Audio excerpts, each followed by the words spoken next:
현장에 대한 겁니다. 지금까지는 역사 사료나 기록에 대한 것들이었는데 이번 발표와 토론은 현장에 대한 것입니다. 정암사 및 수만호탑 관련 문화재 조사의 성과와 과제라는 제목으로 최태선 교수님께서 발표를 해주시고 강원도 문화재연구소에 계시는 최종모 선생님께서 토론을 해주시겠습니다. 자리를 좀 해보겠습니다. 펜날 좀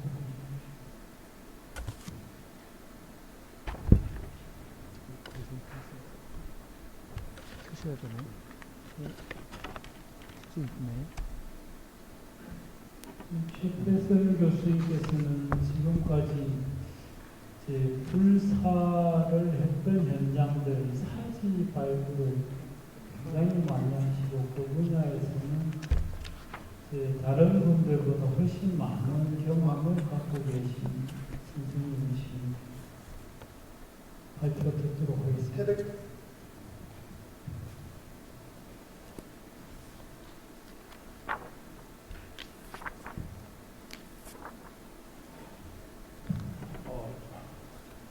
방금 소개받은 중앙선거대학교의 최태선입니다. 원래 토론을 맡아주시는 최종모 소장님께서 태백산 정멸고궁 정암사가 수만호탑 국보 기념 세미나를 개최했습니다. 정선 하이온 호텔에서 개최된 세미나 중에 연구자가 참가해 정암사의 역사 월정사 주지 정영 스님은 정석이라 국민들이 종교를 뛰어넘어 사주지 그동안 진행된 문화재 조사 분석을 통해 향후 가람정비의 잠깐의 방송 정성군과 정암사의 수만호탑 계속되고 있습니다. 문화예술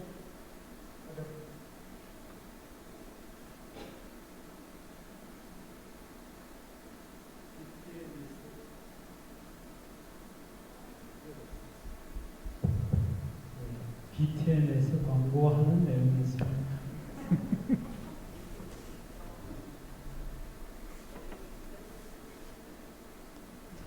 다시 태백산 정멸고궁 정암사가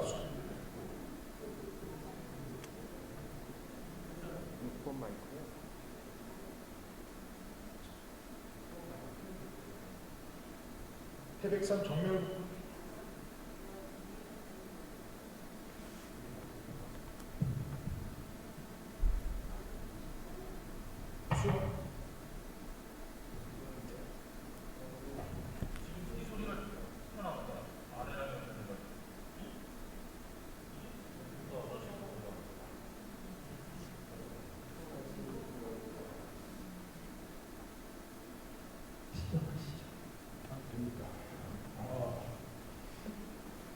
아마 전부 문헌 위주의 발표를 하시는데 난데없이 노가다 파트가 뛰어들어오기 하지 말라는 뭐 언질 같기도 합니다만 원래 정암사의 지속적인 발굴 조사, 시구 조사부터 다 담당을 하셨던 최종모 소장님께서 원래 발표를 하고 제가 토론을 해야 되는데 이게 좀 주객이 전도되어 있는 느낌이 큽니다.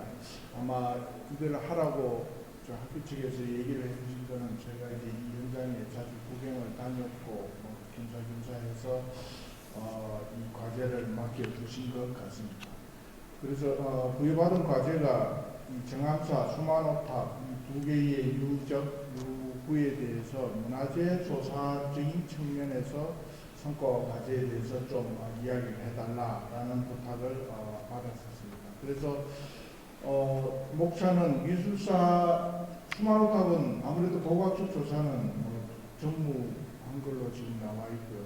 전부 이제 미술사적인 조사, 그 다음에 양식론적에 의한 시대 편명, 그 다음에 이제 아까도 발표하셨습니다만 조선시대, 조선 17세기, 18세기 이후에서 보이는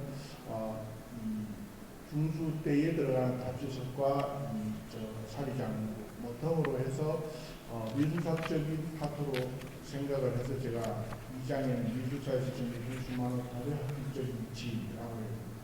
그 다음에 3장은 이제 본격적인 아주 그 전체 면적에 비해서는 좁은 공간에 발굴조사가 시행이 되었습니다만 다행히 저 조사를 꼼꼼하게 해주셔서 엄청난 성과를 내고 있는 그 유구들에 대해서 그것이 이제 그 2장의 미술사적인 수만호탑과의 관계를 과연 어떻게 고고학적으로 볼 거냐라는 데 대해서 좀 초점을 맞추었습니다. 그 전까지는 정암사 하면 수만호탑이 이제 1이고 수만호탑을 근거로 해서 난데없는 이제 그 정멸보궁의 시나리오가 들어옵니다. 그래서 제가 알기로는 정멸보궁은 이 자장율사 당시나 아니면 고려 때의 그 명칭은 국내에서는 그 구조물이 있었던 건 아니고요. 정멸보궁은 아마 조선시대로 넘어가면서 사리에 대한 그 배궁으로서의 어떤 역할로서 신앙이 겹쳐져서 이 시간폭이 세 개가 이렇게 합쳐져서 지금의 수만호탑과 그 다음에 지금의 정멸궁, 그 다음에 지금의 정암사 이렇게 스토리가 전개가 되는 걸로 이해를 했습니다. 그래서 고고학은 아무래도 면적인 해석보다는 점적인 요소를 가지고서 이렇게 맞추어 나가는 거라서 다분히 제 견해는 점적인 부분에 맞추어서 조금 더 이렇게 추론할 수 있는 부분에 대해서는 억제를 하도록 하겠습니다. 그 다음에 이제 마지막에 정암사의 정비와 과제라고 했는데 이거는 지금 주지스님하고 그 다음에 강원연구소에서도 다 기획을 하고 계시기 때문에 짧게 넘어가도록 하겠습니다. 아시다시피 행정구역상으로는 정선군 고한읍입니다.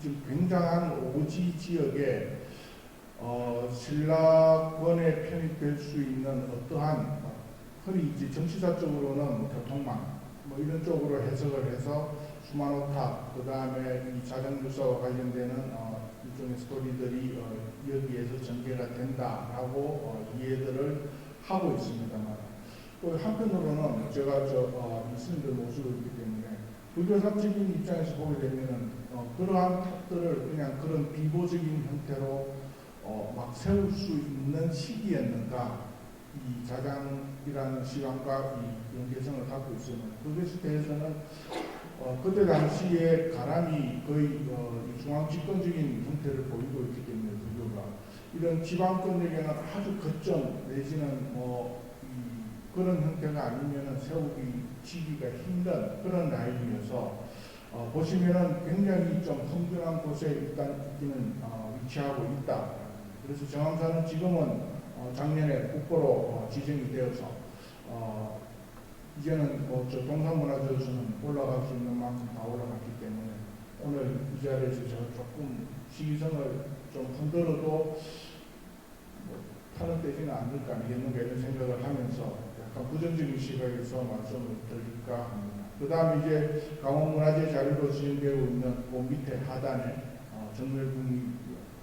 그 다음에 이제 이 동서로 가로지르는 물줄기의 우편에 지금 현재의 정암사 사역이 이제 위치를 하고 있습니다. 그리고 그 뒤쪽으로는 일제강점기에 지정되었던 천년기념군 열목읍 서식지가 역시 지금도 된 그 번호를 부여받아서 위치를 하고 있는 곳입니다. 지금 이 그림은 작년에 국보 지정 신청을 받기 위해서 올라온 보고서에서 제가 캡션을 담은 겁니다. 보시면은 지금 요 수만호탑을 기점으로 해서 이렇게 이것이 지장층이고요.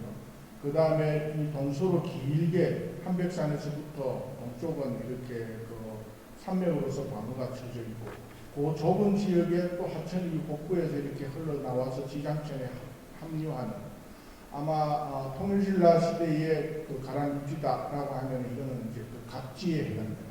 가설갑사라든지 기타 등등의 이 삼국 말기 통일신라 때의 지방으로 가랑이 확산해 나올 때의 위치라면은 아마 수만호탑도 여기가 아니고 아마 이 밑에 갑지 지역에 써야 되는 것 아니냐라는 겁니다만 어쨌든 지금은 그 갈래사 등등의 형태로 해서 세 곳에 이 불교의 누구들이 위치하는 그런 스토리텔링과 연계가 되어서 지금은 갑질하는 개념보다는 그냥 저 두 갈래 양갈래 길에 아주 협소한 곳에 가람이 위치하는 형태로 보여지고 있습니다. 앞에서 말씀드렸던 내용과 동일한 겁니다만 대개 보면 동서로 동편에는 남북으로 이렇게 종주를 하는 산맥으로 둘러싸여져 있고 서쪽은 하천으로 마련되어 있고 뭐 그런 지역에 지금 가람이 위치를 하고 있습니다. 그래서 지금 요 그린색으로 그 표시를 한 것은 지금 현재 그러니까 조금 더 이 소급을 시키면 조선 시대 이후의 정왕사의 모습입니다. 수마노탑은 그 자리에 있는 상황인 것 같고요. 이거는 뭐 기록에서도 충분히 나옵니다. 그 다음 이제 여기에 지금 그 정멸복음이 현재의 정멸복음 지금 해체 수리를 하고 있습니다만 위치를 하고 있고 지금 정암사 사이에 있습니다. 그리고 강원 문화재무소에서 조사를 했던 곳이 요 붉은 세 곳의 지역에 해당이 됩니다. 그래서 보시면 수마노탑을 제외하고는 공교롭게도 위치가 다 피해져 있습니다. 그래서 지금 가장 그 주목을 받고 있는 것이 건물지 2군에 해당되는 건데 이게 세 칸의 공간인데 그 중앙에 만약에 부처님이 봉안되었던 금당이었다면 중앙에 굴자가 있어야 되는 곳에 지금 나무 둥치가 큰 게 있어서 조사가 안 되어 있습니다만 이것을 과연 이 수마노탑과 관련된 지금의 현재의 정밀금으로 봐야 될 거냐 아니냐라는 문제는 조금 더 보고서에서는 그렇게 나와 추정을 하고 있습니다만 좀 고민해야 될 부분입니다만 어쨌든 다 이렇게 피해서 나와 있습니다. 그래서 건물지 1 보고서에서는 2, 3으로 이렇게 구분을 하고 있는데 제가 유물로서 그 같은 고려시대라고 얘기를 하는데도 보면은 1군이 제일 빠른 구역입니다. 유물이 제일 빠른 유물들이 많이 뜨고 있는 곳이고 여기의 기단은 흔히 얘기하는 가부식 기단이라고 해서 불국사 그때 생각하시면 되겠지만 행주를 놓고 사이사이에 면석을 쳐 그런 기단 흔적이 남아 있어서 그래서 흔히 이 창근기를 통일신라까지 소급을 한다라는 전제로 보게 되면은 이 축선은 정멸보궁하고 수마노탑은 수마노탑의 배향 공간이 아니라 금당탑처럼 이렇게 남북 축선으로 지금 요 방위가 남북 이렇게 되어 있는 것에서 혹시 시작이 여기서부터 출발을 했는 것은 아닌가라는 생각은 해봤습니다만 이거는 수마노탑이 1번이라고 생각을 하지만 지금 미술사에서 수마노탑이 고려를 그 기점으로 해서 그 이후로 변경이 되고 있고 사실은 유물상에서는 고려로 볼 수 있는 것도 거의 단정하기가 힘든 부분입니다. 그 앞에 배려석이라든지 기타 등의 구조물을 가지고서 방정적으로 추론을 하고 있는 양상입니다. 그래서 이 곡구를 따라서는 지금 여기는 현재의 일주문 밖이 됩니다만 그 고려시대의 그 긴 두 줄의 고래를 가진 그러니까 방은 세 칸인데 그것이 하나의 통으로 트여 있습니다. 그런데 이 고려시대에 지금 드러나는 구들은 조선시대의 이 바닥이 밑으로 들어가는 구들이 아니라 초석보다 높게 떠 있는 흔히 얘기하는 고려의 생활 구조가 어떠냐 할 때 입식구조라고 얘기를 합니다만 입식구조의 앞자방식의 그 구들 구조입니다. 그래서 승려들이 난방을 할 수 있는 공간은 이 지역에서의 두 줄로 된 공간에 엉덩이를 붙이거나 등을 눕히는 형태고 나머지 바닥은 그냥 입식 형태의 구조였던 것이 세 칸으로 있다는 것은 이쪽도 아마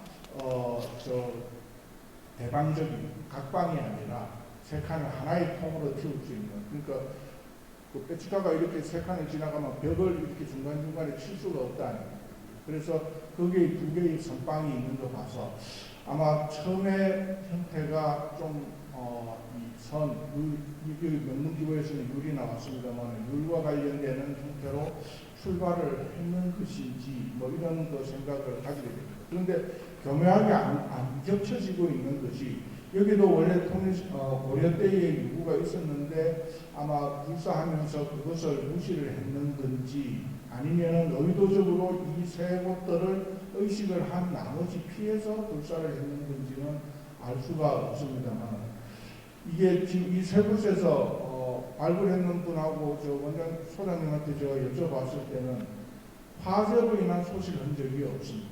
그래서 아마 자연재해나 아니면은 폐철, 그러니까 필요에 의해서 그 도구들을 딱 빼서 다른 도로 옮겼던 구조의 모습인가라는 형태를 생각을 할 수 있고, 시기가 굉장히 지금 하천 통일기육을 찾기 위해서 최건호 선생님께서 지금 굉장히 노력을 하고 계십니다만 그 시기가 다 고려 전반대, 고려 후반대, 12세기를 기점으로 해서 전반대, 후반대로 나누는 두 개의 중천 구조까지는 지금 확인이 되어 있어서 조선시대의 이 불경책 형태에서는 건물지가 확인이 되고 있지 않다라는 것은 공간에 아마 인식을 하고 이동을 시켰던 흔적으로 생각이 됩니다.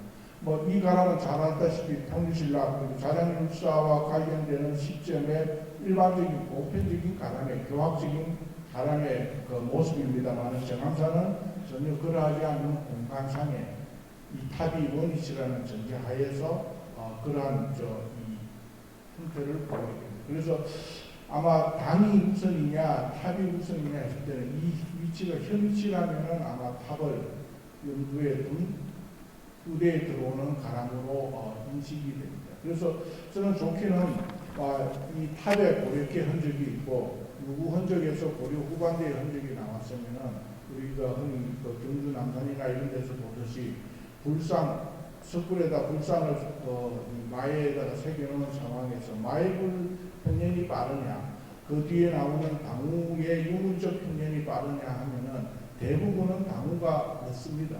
그러니까 마의불을 먼저 새겨놓고 그것에 따르는 배양하기 위한 전각이 들어가는 사례들이 많이 있기 때문에 이런 좁은 공간에서 그래서 저도 그렇게 생각을 했으면 좋지 않겠는가 했는데 아쉽게도 현재까지는 수마노 탑의 고려 유물 전기로 볼 수 있는 것이 없기 때문에 이 문제를 어떻게 풀어야 되는가라는 문제. 그리고 이제 앞에서 세 선생님께서 전부 사료적인 부분에서 이제 자장물사와의 연계성 이것을 이제 삼국유사 기록에 의해서 언급을 하고 있습니다.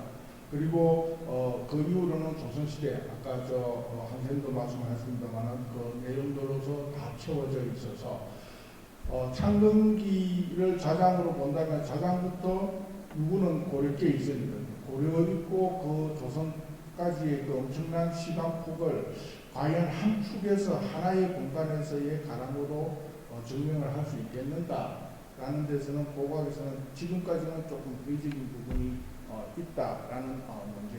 그래서 조금 중간 결론을 내면은 사료 쪽에서는 전부 7세기가 이 자장유사와 관련된 창건기. 고고학 쪽에서는 일지구 아까 말씀드렸던 북편 쪽에서 통일신라로 비정되는 아비문 토기편 한 편이 나왔는데 이거는 이제 분연하는 분이 8세기를 내려오지 못한다고 하시는 분도 있고 그래서 7, 8세기다라고 얘기를 해서 보고문에는 이제 그 근거를 해서 이게 자장유사와 관련되는 그 유물의 흔적이 아닐까 이렇게 한 편입니다. 그래서 비정을 하고 있습니다만 대개 나머지 유물들이 90세기 지금 충주박물관에서 후상국기 남아있는 초기 후상국기를 설정하는 지화학회가 지금 열리고 있습니다만 거기에 비정될 수 있는 유물 막세들이 지금 일부간에서 이 수집이 수토가 되고 있다. 그리고 양식론적에 의해서 수마노탑은 고려 초로 창건되었다고 비전이 되고 있고요. 그 다음에 이제 구체적인 물적 증거는 수마노탑과 관련된 구체적인 것은 역시나 18, 19세기의 산물들이다. 그래서 18, 19세기와 7세기, 그 다음에 90세기의 그 미스링크를 과연 뭘로, 문헌으로 채울 것이냐, 유물로서 채울 것이냐 하는 것이 사실은 팩트에 다가가는, 적적인 팩트에 다가가는 문제가 될 것이다. 그래서 지금 이 서론입니다만 거의 본론 결론을 다 말씀드렸던 부분입니다. 그래서 2장에 정용호 선생님의 조사를 시작으로 해서 이 근대까지 탑출이 되는 때까지의 상황들은 그 국보지정 신청 자료집에 그 불교 미술사 하시는 모든 선생님의 의견서가 대부분 다 담겨 있기 때문에 제가 그거를 요약한다는 것은 별 의미가 없다라는 생각입니다. 사실은 이 부분에서 아쉬웠던 지금 아까 지금 신대현 선생님께서 계십니다만 양식론적인 근거에 의해서 수마노탑이 모전 석학 계열이다, 그 다음에 분황사다, 뭐 이런 문제를 해서 이제 고려 초까지 소급을 시켜 놓았습니다만, 그거와 관한 사람으로서의 아쉬움은 70년도에 해체법원 할 때에 하천조사 한 번만 했었으면 좀 더 디테일한 답을 얻을 수 있지 않았겠느냐라는 부분. 그래서 제가 매장국가에 들어가고부터는 지금 이 안동 조탑동 전탑도 지금 해체가 되어서 다시 올라가는데 그게 한 3년째 브레이크가 걸려가 있는 이유가 밑에 하천 조사를 했는데 그 전까지는 당연히 수리기술 하시는 분들은 그게 원산일 거다. 그래서 왜 고고학적 조사를 해서 기반을 만드느냐라고 했는데 결국 조사를 하니까 어떤 상황이 나오는가 하면 이게 지금 안동 조탑동에 있는 전탑이 강정기 때 모습, 현재의 모습인데 해체를 하니까 그 주변에 대해서 발굴 조사를 했었습니다. 그래서 이 그림 속의 색깔은 원자리, 원전탑지고 지금 전탑이 서 있는 자리는 배수가 이렇게 지나가는 자리. 그러니까 여기가 원자리였다면 배수가 지나가는 자리에 탑을 두지는 탑승량이 아무리 통일신라기구에 축소가 된다 하더라도 그러지는 않을 것이다. 그 다음에 레벨값이 이 지성 나오는 데하고 안동 지금 탑의 그 기저부가 약 한 80cm 이상 차이가 나요. 그러면은 그거는 그 자리에서 들어 올렸든지 이동됐든지 이 두 가지의 상황입니다. 그래서 이제 조탑동에서 지금 고민하는 것은 원래 국보공무는 원자리로 가야 되는데 그럼 여기에다가 옮길 거냐 아니면 일제강점기 때 대성 5년도에 수리기술을 했던 그 시스템이 그 자리에다 둘 거냐에 아마 수리기술팀들이 아직은 고민을 하고 있는 것 같습니다. 이게 해체를 했을 때의 밑에 지대에 나오는 조탑동의 기초 지대습니다. 여기는 보시면 4단입니다. 지금 수마노탑은 평면에서 6단의 받침이 있고 거기서부터 1단으로 올라가는데 일제강점기 그 스케치한 보고서를 보게 되면 역시나 4단입니다. 그래서 그게 양식적은 비슷하지만 아마 후대에 수리하면서 기록 없이 조금씩 이렇게 정가감이 있었던 것은 아닌가라는 상황입니다. 그래서 지금 기반층은 여기입니다만 원유구층은 밑에 있습니다. 그래서 이만큼 솟아올라 있는 상황에서의 탑이 있기 때문에 수마노탑은 지금 기반층이 워낙 안반층이라서 설마 그것을 더 올렸겠는가라는 추정은 안 듭니다만 그리고 그러한 상황들을 고려를 하는 조사가 만약에 수마노탑에 이제 거기도 보면은 치마가 자꾸 일어나고 또 고기록에서 보게 되면 치마 때문에 그 자연물소가 몇 번이나 고생을 했다라는 상황이 나오는 것처럼 할 때는 반드시 기반층 조사가 있어 이게 고려냐 최소 고려냐 통일기의 기반층이 있겠느냐라는 것을 고민을 해줬으면 좋겠다. 그 다음에 올라온 이 지정 보고서에 실적도부터 시작해서 모든 것이 다 담겨 있는데 벽돌의 사이즈 규격이 없어서 제가 오늘 새벽에 첫차를 타고 와서 수마노탑에 올라가서 벽돌들을 한번 재봤습니다. 앞에 보셨던 통일기라고 표정되는 것은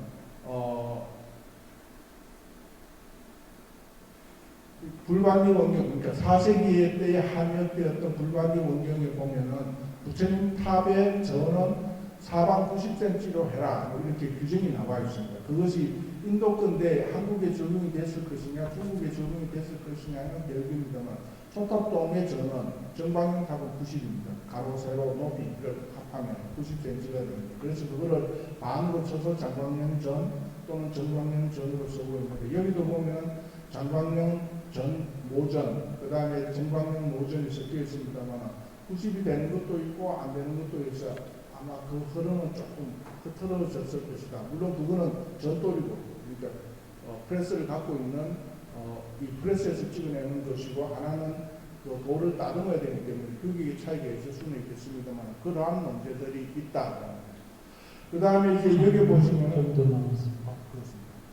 그 상륜구도 유치 보게 되면은 특이하게 오륜보령입니다. 문경 정암사과와 비슷하게 이 5개를 갖추고 있는 것으로 되어 있는데 이 5개의 노반이 경전에서 나오는 것처럼 스카이탑은 노반의 숫자로 규정을 해라. 그래서 4노반 이상, 그 다음에 실종률에 따르면은 8노반 이상은 스카이탑이다. 이렇게 되어 있습니다만 어쨌든 그 노반이 고성사지 탑 형태처럼 탑이 금당의 정중앙에 배치되는 것에서 조금 흐트러진 양상에서 보이는 그런 쪽에서의 노반 모습하고 같습니다. 나머지 것은 노반이 다 T자형을 이루는 데 비해서.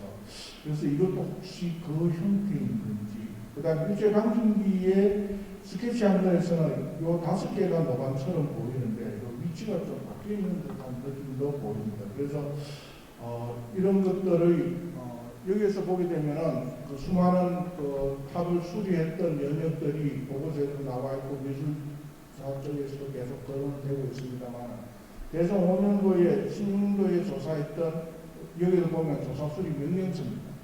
그래서 이것을 그 미술사적인 관점에서 보정에 의해서 이 수리를 해야 되고 뭐 이런 얘기가 보고서 뒤에 4장이 더 첨부가 되어 있습니다만 그러한 상황들 얘기처럼 이 부분에서는 지금 조선 충독부 자료를 일부러 여기에 삽입을 안 했는지는 모르겠습니다. 그걸 누락되고 있어서 조사를 하라고만 지시를 했는지 안 했는지에 대한 정황이 아주 짧은 시간에도 불구하고 안 나와 있습니다. 그래서 이거는 다부탑 수리 때의 다부탑 차리기가 도쿄박물관에 가 있는 것처럼 정확하게 되어 있습니다만 그 일제강점기 때 또 수많은 탑이 한번 굉장히 흔들렸을 가능성은 있을 것이다 라는 것도 염두에 두어야 되겠다는 겁니다. 이게 충독부에서 나오는 자료입니다. 지금 제 레줌의 뒤편에 필사된 그 원자들을 쭉 삽입을 하고 있습니다. 그 다음에 이것도 역시 그 강점기의 스케치한 그때 연목어 서식지 지정하고 하기 위해서 오면서 이 수많은 탑을 조사했던 스케치인데 여기에 보면은 그 문헌에 나오는 그 검탑, 은탑, 그 다음에 수만호탑의 상황을 일본 학자들이 이것을 구전으로 들었는 건지 어쩐지는 모르겠습니다만 이쪽 편, 그러니까 지금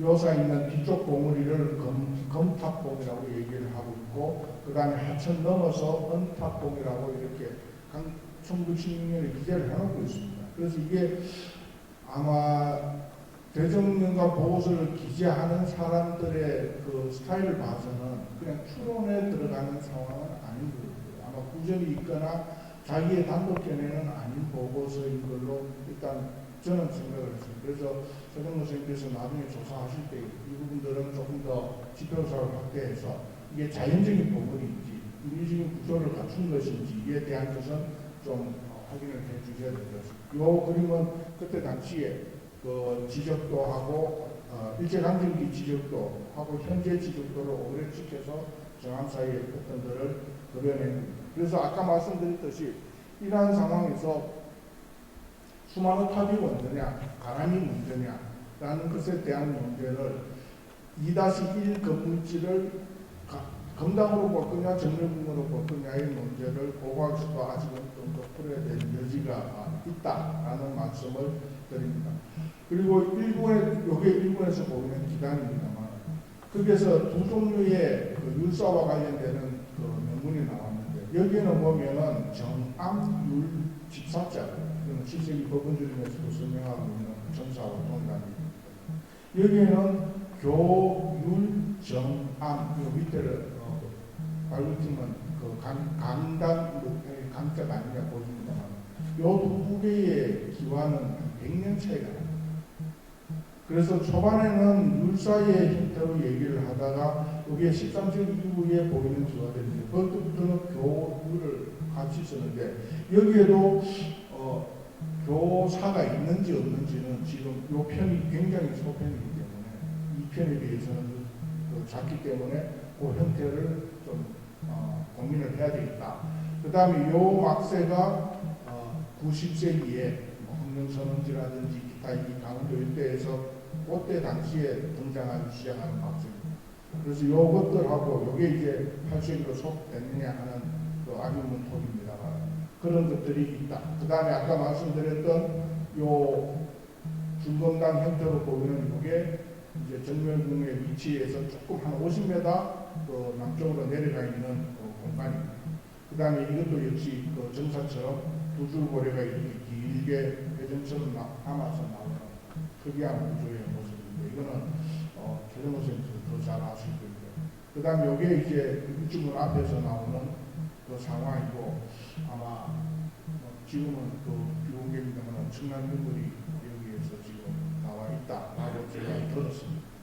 그래서 그러한 형태로 봤을 때 하천을 따라서 지금 발굴 조사된 밑에 밀집을 뺀 이상지구는 스님들께서 선을 수행하기 위한 어떤 대방적 기능의 그 건물들이 하천을 따라서 쭉 배열되어 있었다라고도 생각을 할 수 있겠다라는 제 견해입니다. 그래서 강원도 쪽에는 이런 그 긴 두 줄의 한 줄 내지 두 줄의 구를 고려하고 난방 화로형 난방 구조 두 종류가 있는데 이거는 각방에서 쓰는 거고 이거는 대방에서 쓰는 구조로 명확하게 밝혀져 있습니다. 그래서 이 정암사를 문화재적 관점에서 보게 되면 역시나 역사성, 학술성, 예술성, 경관성 이 네 가지로서 설명을 하게 됩니다만은 대부분 역사성과 예술성과 경관성은 뭐 수만호 탑이든 가람, 발굴조사된 가람이든 다 거의 퍼펙트하게 구조를 갖추고 있는데 지금 우리가 고민하고 있는 문헌 쪽에서의 학술, 고고학에서의 학술성에 대한 키워드를 정적으로 어떻게 붙일 것이냐가 아마 최정호 선생님께서 앞으로 발굴할 때 고민을 하셔야 되는 부분이 아닌가라는 생각으로 정리를 해봤습니다. 두서 없는 발표마치겠습니다. 지금 워낙 전문적인 견해가 들어있는 내용이라서 지금 토론자께서 근로는 굉장히 짧게 주셔서 시간을 좀 넉넉하게 드렸습니다. 토론해 주시기 바랍니다. 네, 토론을 맡은 강원문화재연구소 최종무입니다. 최태 선생님께서 그동안 연구되어 왔고 조사되어 왔던 이제 정암사의 정암사하고 수만호 탑에 대한 내용을 이번 발표문을 통해서 정리를 잘 해주셨기 때문에 뭐 잘 알 수도 있고 또한 더 붙일 말이 사실은 없습니다. 왜냐하면 우리 최태 선생님이 워낙 불교고고학의 권위자셔서 아마 최태 선생님을 뛰어넘는 분이 몇 분 안 되실 것 같아서 제가 조금 뒤처진 입장에서 그냥 이 굉장히 전문적인 용어라서 이해하기가 굉장히 어렵기도 하겠지만 일단 우리 고고학에서 말하는 내용을 중심으로 해서 몇 가지 좀 우매한 질문을 드리겠습니다. 먼저 그 조사된 그 정암사의 가람 구조에 대해서 조사자나 이제 연구자 모두 정형적인 고대 및 중세 가람에 배치하는 많은 다른 점이 있다는 것을 이제 저희가 조사하면서 알 수 있었고 또한 연구하시는 분도 그렇게 알고 있습니다. 또한 여기에 지금 방금 말씀하신 수만호 탑이라고 하는 특수성이 게재되어 있어서 이 가람의 구조와 배치에 대해서 해석하기에 상당히 어려운 부분이 많습니다. 이 문제에 대해서는 최태 선생님께서 이제 그 발표문에 교학적 가람 배치에서 벗어나 비교적 자유롭게 건립될 수 있는 이런 언급을 하셨습니다. 그렇게 하면서 남할 여초기의 다른 가람들과 이제 비교하고 계십니다. 그렇다면은 정암사가 과연 이들 가람의 배치와 기능을 해석하기 위해서 공통적으로 가지는 특징을 여기서 추출해낼 수 있는지 아니면 단순히 자유롭게 축조된다는 점만을 이해할 것인지에 대한 질문, 상당히 좀 우스운 질문인데 이걸 한번 드려보고 싶고요. 두 번째로는 정암사의 그 초창 시기를 방금 말씀하신 것처럼 남할 여초기로 한정해서 볼 것인가 하는 문제입니다. 정암사하고 가까운 여기 그 동쪽에 태백 본적사지가 있습니다. 여기에서는 그 사자문 막세하고 연안문 막세 등을 봤을 때는 그 시기를 현재보다 조금 더 올려볼 수 있는 그 다양한 유물들이 출토가 되었습니다. 이와 관련해서 정암사 주변 지역의 폐사지 등에서 보이는 그 시기성과 관련해서 정암사에 대해서도 다른 시각에서 초창 시기를 고민해 볼 수 있지 않을까, 이제 이런 생각을 또 해봤습니다. 세 번째로 현재 정암사의 그 발굴 조사는 이제 앞으로 유구 복원이라든가 정비라고 하는 제한된 부분이 있어서 일부 유구들에 대해서는 확장된 조사나 하강 조사가 어려운 상황이 있습니다. 이것을 감안할 때 가람의 구조적 기능에 대한 고민과 함께 이들 건물 유구들의 배치에 대한 고민이 있는데, 건물지 일구는 기단 구조에 있어서 특이한 그 가구 구조를 가지고 있습니다. 또 건물지 2구는 높은 축대 위에 축조한 건물하고 아래쪽에 온돌 구조를 갖추는 또 다른 구조의 건물지를 갖고 있고요. 건물지 3군도 2군과 마찬가지로 높은 곳에 축조됐지만 그 건물 아래로 시기성을 나타내는지 아니면 일부러 그렇게 조성을 했는지 몇 단의 기단부를 통해 축조된 점을 보이고 있고요. 상군의 높은 단일 기단부와도 차이가 있습니다. 또 2군과 3군 모두 주 건물지하고 온돌 구조를 가진 건물지가 같이 축조되고 있습니다. 이 건물지가 동시기에 형성된 것인지에 대해서 좀 더 고민해 봐야 되겠지만, 이에 대한 부분들도 재해석해야 하는 것인지에 대한 고민이 있습니다. 발표문에서 최태선 선생님은 출토 유물을 통해서 12세기 이전 그리고 또 11세기 이후로 크게 두 시기로 보인다고 말씀을 하셨습니다. 이러한 건물지들의 축조 시기를 달리 하더라도 이러한 건물지가 일정한 목적을 가지고 축조된 것인지에 대한 선생님의 생각을 이제 듣고 싶습니다. 그리고 마지막으로 제일 중요한 부분인데, 조사된 유구의 이제 복원 정비에 관한 문제입니다. 건물지 2군의 온돌 구조라든지 건물지 3군의 기단이 여러 개인 건물지, 또 건물지 1군의 가구식 기단 등 이들 유구들을 어떻게 복원하고 정비해야 하는지에 대한 문제가 굉장히 중요할 것 같은데, 또 여기에 그 조사된 유구에 대한 앞으로의 진전된 연구, 정암사 및 수만호탑과 관련한 다양한 활용 방법 등도 이제 고민될 부분이라고 생각합니다. 일부는 선생님 발표 중에서 미리 교실을 주셨는데, 이 부분에 대해서 좀 더 다른 생각이 있으시면 선생님의 그 말씀을 좀 듣고 싶습니다. 네, 이상입니다. 지금 토론을 통해서 질문을 몇 가지 주셨는데 그 분야 전문적인 부분이 있어서 대표자께서 충분히 아실 거라고 생각하고 바로 답변을 듣도록 하겠습니다. 그 첫 번째 질문에 대한 거는 이제 우리가 관념적으로 생각하는, 지금 정암사는 큰 가람은 아닙니다만, 만약에 자장문사와 관련되는 아니면 남한여 초기의 가람이라 하더라도 지금처럼 대규모일 거냐, 아니면 굉장히 작은 형태의 가람이었겠느냐라는 것은 그 사전에 고고학적 조사를 통해서 봤을 때는 아주 큰 몇몇 사례를 빼고는 이렇게 비보적 용어를 써도 될지 모르겠습니다만, 어쨌든 교통상이나 기타 정치적 상황에서 가람을 줄 수밖에 없는 키워드 있는 곳에는 가람이 단구가 굉장히 한정적입니다. 그것이 지금처럼 이렇게 확 늘어나는 것은 고려 때 전부 가람들이 이렇게 대규모 불사들로 늘어나는 게 거의 한 80% 이상이어서, 그래서 제가 건물지 1군에 주목을 하는 이유가, 원래 첫 시작이 그게 언젠지는 모르겠으나 어쨌든 통일기를 끼고 있는 그 애매한 시기에 이쪽에서 시작이 되었다가 그 다음에 점차 필요에 의해서 이 나머지 계곡 공간들을 다 율사 또는 정사 다 좋습니다만 그런 형태로 확장하는 것이 아닙니다. 지금 이 주변에서는 통일기 유물을 찾기가 굉장히 힘들다라는 것 하나 하고요. 그 다음에 이제 본적사 얘기를 하셨습니다만, 본적사 가람은 거의 교합가람 패턴을 갖고 있는 거죠. 그래서 이 부분은 자유롭다는 것보다는 사실은 선종가람이다라고 쓰고 싶었는데, 선종가람도 이렇게 자유로운 패턴은 없는 것 같아서 교에서 율로 시작됐느냐 아니면은 바로 선으로 시작됐느냐.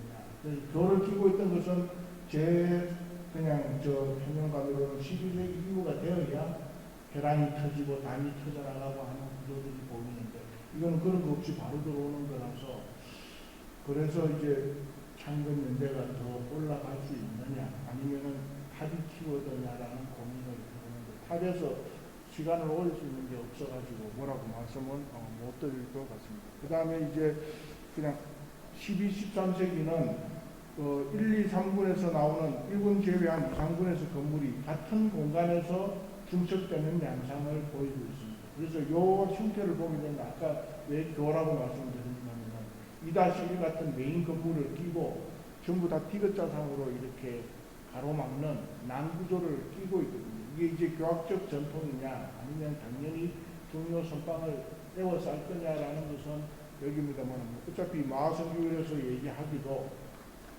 성부와 불부는 담으로서 엄격하게 구분을 해라 이렇게 딱 명시를 하고 있는 상황을 본다면 아마 교학적 전통을 갖춘 선방이라 하더라도 갖춘 그 공간들을 유지를 하고 있지 않았겠느냐라는 저는 개인적으로 그렇습니다.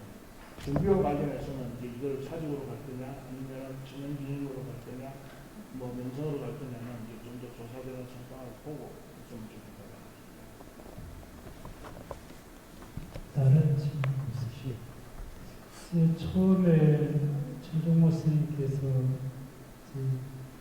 발표를 하셨어야 되고 태승 교수님께서 이제 거기에 대한 토론을 했어야 마땅하다는 말씀을 주셨는데 결과로 보면 직접 현장 조사를 하시고 보고서를 쓰신 선생님의 견해에 대해서 이제 전문적인 고고학자의 견해로 다시 검토를 한 발표문에 대해서 실제 현장 조사를 했던 분이 다른 의견에 대한 질문을 주는 이런 것들을 오히려 더 필요한 거 아닌가 싶은 생각이 들 정도로 이제 보고서 전체에 대해서 면밀한 검토를 한 발표문을 보고서를 썼던 분께서 다시 질문한 뭐 오히려 좋은 사례가 되는 거 아닌가 하는 생각이 들고요.